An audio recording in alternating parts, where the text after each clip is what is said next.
Chapter 5, Who Is It? Told You and Jack's Matrix. Angel walked over to Petrol and gave her a hug, and then she turned to everyone. This story is an important one, she said. It's important also that we stop for a bit and have a walk or do some swimming. No, called everyone. Yes, shouted Magal. Angel is right. Too much sorrow is not great for our bodies, minds, or souls. Everyone looked disappointed. Just tried to get my little cat in there. Everyone looked disappointed, and then Blizzard breezed onto the observatory's deck. He was on the surfboard he uses to surf the Noesis, wearing his multicoloured coat and his wild sunglasses, and he looked so calm and stress-free. Everyone cheered as he stepped off his board. "Ayo!" he shouted. "Petrol! Nell! Bill! Toll! Tilly!" Blizzard high-fived the visitors and then returned back to the audience. "What did I miss?" he asked. "We're hearing the best story," said Sky, jumping up to give Blizzard a hug. "But we have to stop because it's gone into a sad part." "It's about Solo and Toll," called Frank. "And Escher and Jax," said Minnow. "And Petrol and Tilly," said Ben. Angel gave Blizzard a high five as well. "It's the best story," she said, "but we're all having a break. You know what it's like when traumatic things are told." Blizzard looked at everyone on the deck. "Believe me," he said, "if this story has trauma in it, then everyone needs a rest. Sad and bad things are so hurtful, and if that's all we hear, we end up taking it all inside our poor, dear hearts, and it's not good." Everyone listened intently. "Exactly," said Angel with a big smile. "So let's all go off for half an hour. Then we'll meet back here to find out who called out in the tunnel." Everyone's energy suddenly rose and people took off to run and jump and dance and swim. Anything to get that half an hour done.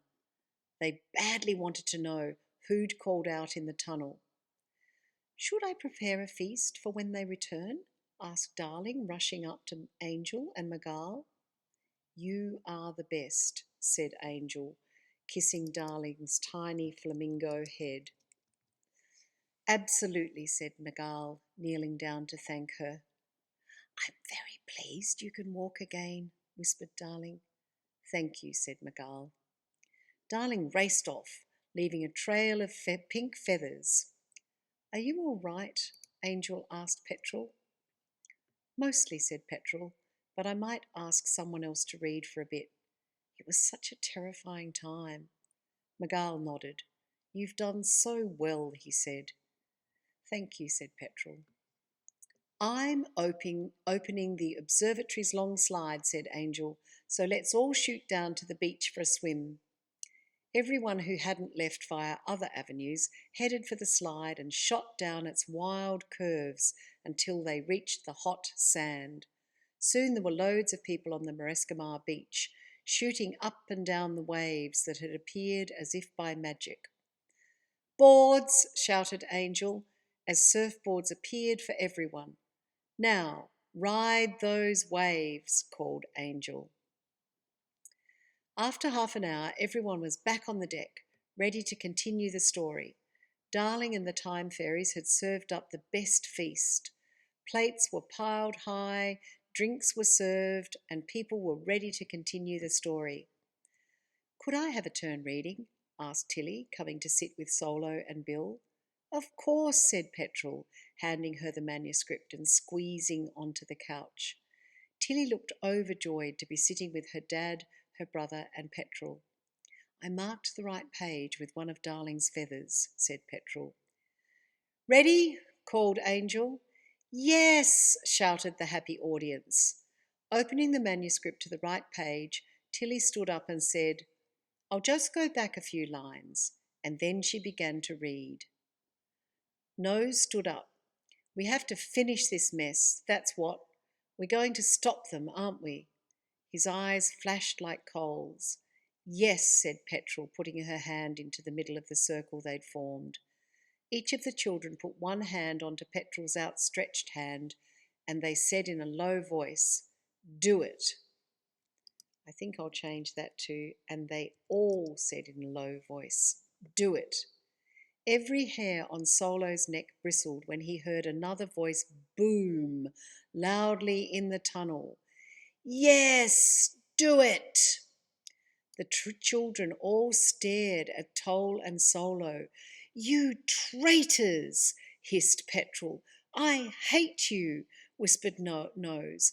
"But this wasn't us, I promise," said Solo.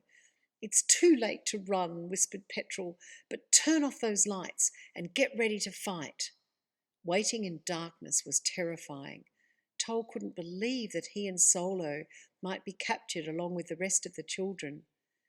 "Should we telepath Mum and Dad?" he telepathed to Solo. "Not yet," said Solo. "Just wait." Up ahead they could see lights as someone ran towards them.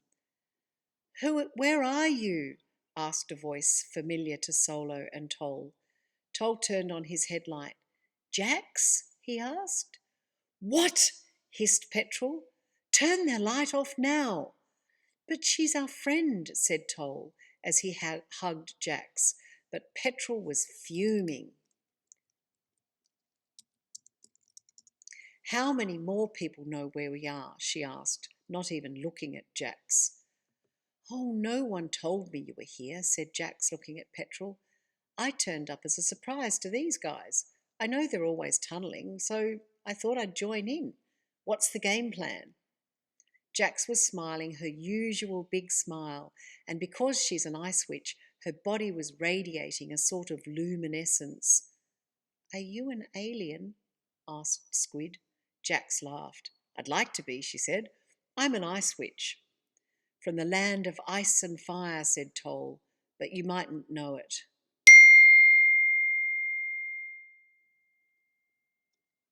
"Of course, but you mightn't know it."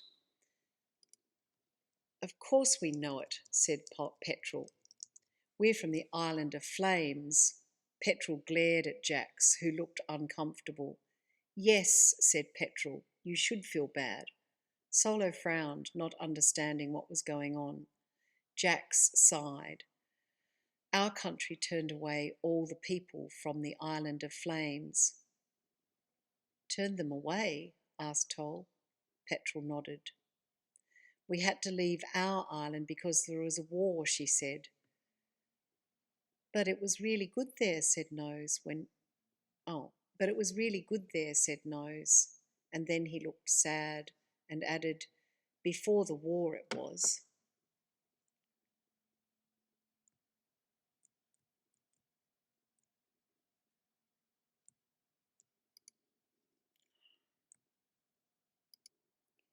I'm just going back a little bit because I made a little change just then. Sometimes I edit while I'm reading the YouTube video.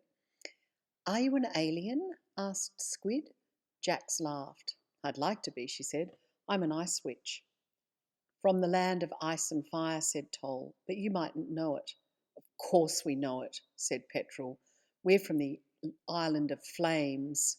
Petrol glared at Jax, who looked uncomfortable.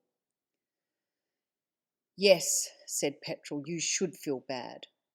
Solo frowned, not understanding what was going on. Jax sighed.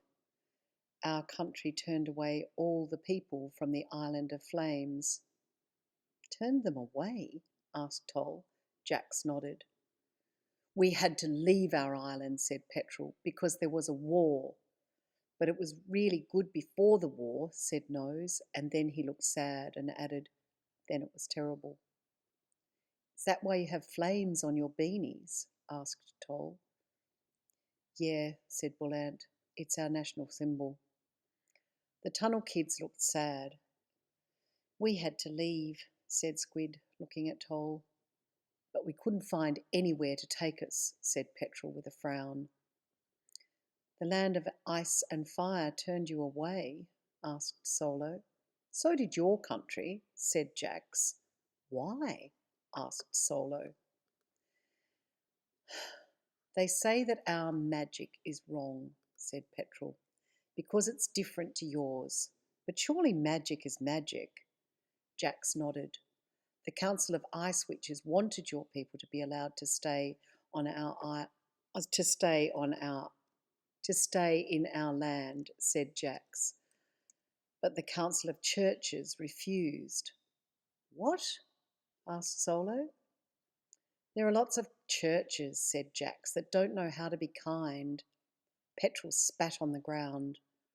I've heard that ice witches are just as bad, she said. Anyway, we had to come here to Tregolan in the end, the government here hates us too.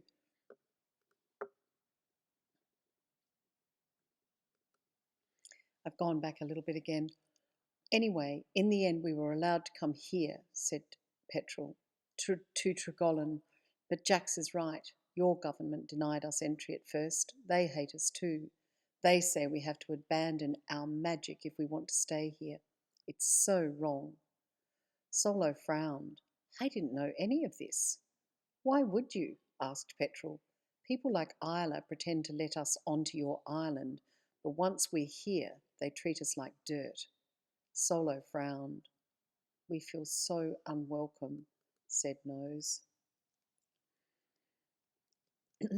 Unwanted, said Bullant. Small, said Squid, her eyes filling with tears. I'd welcome you, said Solo. I do welcome you. Me too, said Jax. Well, the people in charge treat us like we're nothing, said Petrel. They shame us and say we're undesirable, unclean. They say we're criminals, said Nose. That we should go home, said Bullant. But we can't, said Petrel. We'd be killed if we went home. We end up becoming non-persons. Nobodies, said Bullant. We feel so ashamed, said Nose. Ashamed? Asked Jax. Yes, said Petrel. We are treated as if we're impostors. Then they take away our parents and force us into hard labour. Everyone looked down. That's why we had to escape, said Nose, and live underground. Bullant and Squid nodded, their eyes large.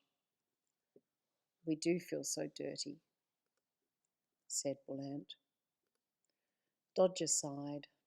It's all true, he said.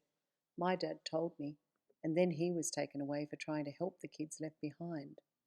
Petrel looked angry. We haven't seen our parents for 2 years, she said. Jax bit her lip. I'm so sorry, said Jax. Petrel scowled. Don't bother, she said. It won't help. So it's not just all kids having their parents taken away, said Toll. It's people who've come from the Island of Flames. Exactly, said Petrel. People trying to escape the torture and terror of war. People looking for safety. And what do we find? Danger, and then more danger. Petrel started to sob. It's horrifying to be treated like a lesser person, she said. It makes my heart want to curl up and die.